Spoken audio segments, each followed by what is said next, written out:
नाना कहाँ पुगेर आउनु भयो? डाँडामा पुगेर त नानी कहाँ हिँड्नु? ए म नि यहाँबाट गएको आज त एकछिन नानाकोमा पसेर जानु पर्यो धेरै भयो नगएको तपाईँको होइन हौ एकछिन जानु न के काममा जानुभएको? होइन जाउँ न एकछिन न तपाईँकोमा पसेर जाने क्या धेरै भयो नपसेको तपाईँकोमा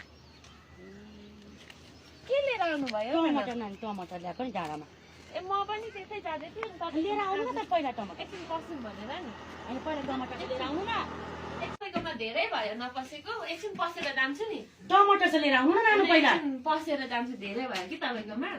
कस्तो खै टमाटर कस्तो छ हेरौँ न राम्रै छ नानी राम्रो छ भने म पनि लिएर आउँछु भनेर। राम्रै छ होइन टमाटर कस्तो छ हेरौँ न म राम्रै छ हौ नानु राम्रै छ हौ ल के गर्नु भएको त म त भेज हो त अनि ए भेजको नानु हो त अनि के भनेको हुन्छ नि त भेज पो रहेछ सुँगुरको मासु ए अनि नाना टमाटर भनेर अनि ढाट्नु भयो त अघि त मलाई हेर्नु म भेज नभए नि अब सबैलाई बाँडेर खानुपर्छ नि त अनि त्यसरी ढाट्नु हुँदैन नि बाँडेर खानु सबैजना बाँडेर खाउँ न म नखाए पनि अब सबैजना बाँडेर खानुपर्छ नि अनि मलाई ढाट्नु भयो नि टमाटर भनेर बाँडेर खानु अहिले 650 मासुको दाम छ होइन अनि अरूले पनि अरू छिमेकीले पनि बाँडेर खानु पर्यो नि त अनि पो म पनि बाँड्न जान्दछु त अरूलाई माग्यो भने लुकाउँछन् उनीहरूले पनि दिँदैनन् चाख्न देऊ न भनन् करेछि सोध्छ अनि मैले पनि त्यही गर्न थालेको नानु 600 को मासु बाँडेर खाइँदैन तिमी भेज रहेछ बस यहाँ म चिया अनि पकाउँछु टमाटर भन्नुभएको भनेर चाहिँ ढाट्नु भयो नि त त्यो चाहिँ ढाट्नु हुँदैन नि त नाना अनि के हुन्छ त आफ्नो सम्पत्तिले ढाँट्दा ए बाँड्छु अब त झन् देखाइ देखाइ खान्छु को आउँछ मेरो सम्पत्ति हो अब देखाइ देखाइ खाने हो कहिले के गर्छ लु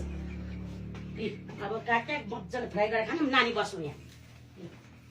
उनीहरूले पनि बाँडे पो आफू पनि बाँड्न सिक्नु त अरूले बाँड्दैन म पनि बाँड्दिनँ ल म त नाना टमाटर भनेर कस्तो रहेछ हेर्नु पर्यो अनि ल्याउनु पर्ने भनेर आएको थिएँ मासु रहेछ लु म चाहिँ हिँडेको अब ल ल जानु जानु नानी जानु जाने बाँडेर खानुपर्छ अरूले पनि बाँड्नु पर्यो नि त मलाई दिनु पर्यो नि त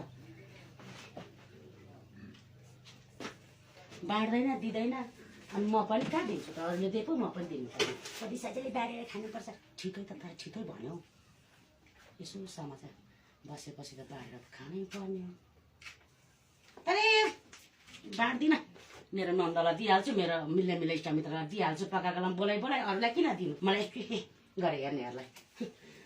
काटेर मजाले पकाएर खाइन्छ